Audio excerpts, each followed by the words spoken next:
Hello, my name is Davisha.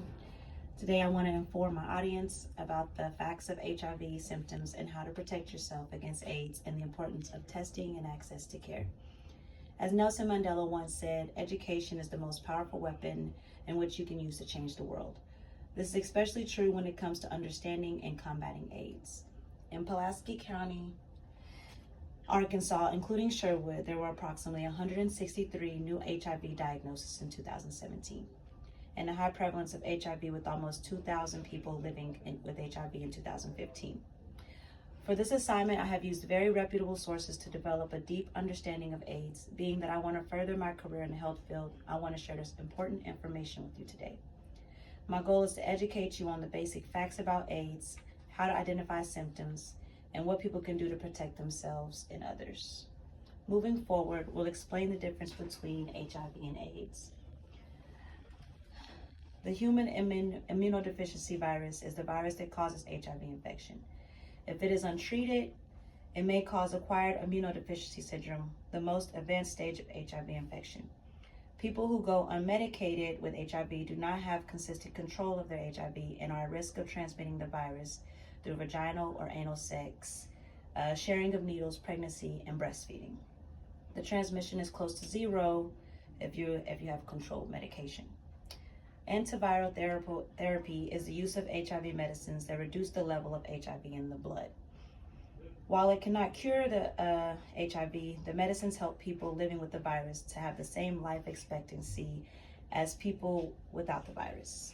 ART can eliminate the risk of transmission. Parents with HIV and who want to breastfeed have a less than 1% chance of transmitting the virus with the medication.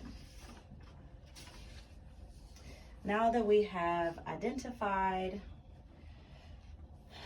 ways to share, now that we've identified what AIDS is, I want to share with you ways to protect yourself. There are powerful tools that can help prevent getting or transmitting HIV. You can't get HIV from sexual activities that don't involve contact with semen, vaginal fluid, or blood. There's little to no chance getting HIV through oral sex, and being abstinent is 100% effective to make sure you don't transmit the virus. Using condoms the right way every time you have sex. Most condoms are highly effective in preventing viruses and STIs. You can buy them online in stores or get them free at your local health clinic. Sorry for those of you.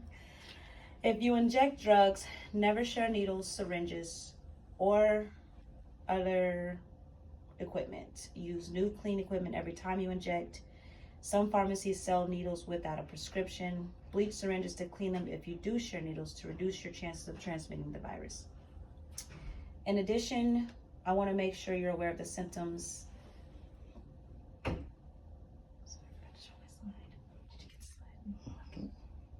These are the symptoms. The symptoms of HIV and AIDS, depending on the person and what phase they are in the infection. Within the first 2 to 4 weeks after the virus enters the body, the infection, some people will experience flu-like symptoms. It can last a few days to several weeks. Possible symptoms include fever, headache, muscle aches, rash, sore throat, swollen lymph nodes, diarrhea, weight loss, cough, and night sweats. Having AIDS means your immune system is very damaged. People with AIDS are more likely to develop diseases they wouldn't get if they had a healthy immune system. Better antiviral treatments have greatly decreased deaths from AIDS worldwide. HIV most often turns into AIDS in about 8 to 10 years. Symptoms of AIDS include sweats, chills, fever, fatigue, weakness, rapid weight loss, skin, rashes, or bumps. In conclusion, understanding AIDS and the importance of prevention is crucial for creating a healthier and more informed community. Let's all commit taking action and making a difference with the fight against AIDS. After what I've shared with you today, I encourage everyone to take action in practicing safe sex, getting tested, and supporting local organizations. I also want to stress the importance of empathy for people living with the disease. Let's not just talk about AIDS, let's act. I challenge each of you to learn more, support organizations fighting against AIDS, and spread awareness in your communities. Together we can make a difference.